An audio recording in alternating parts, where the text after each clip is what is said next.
How to uninstall BlueStacks on Windows 11. Hey everyone, welcome back to the channel.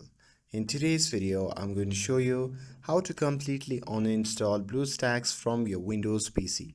It's super simple and only takes a few minutes. So now without further ado, let's get started. So first thing first, head over to the search bar and simply search for settings.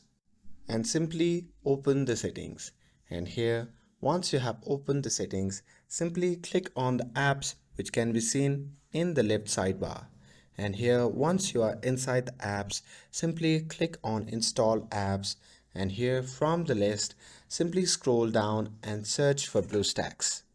And here once you have located it, simply click on the three dots next to it and click on uninstall. And here once you do that, a BlueStack uninstaller window will appear. So it might ask you for a reason why you are uninstalling, so you can feel free to skip that and just click on uninstall. And after that, just hit uninstall again. And after that, wait a few seconds while it removes the main app, and once it finishes, click complete. But we're not done just yet. So back in the apps list, you might still see something like BlueStacks Services or BlueStacks Updater. So go ahead and uninstall those in the same way. And that's it. Now you have uninstalled the BlueStacks on Windows 11. With this, if you found this video helpful, then don't forget to like, share and subscribe to get updated for more videos.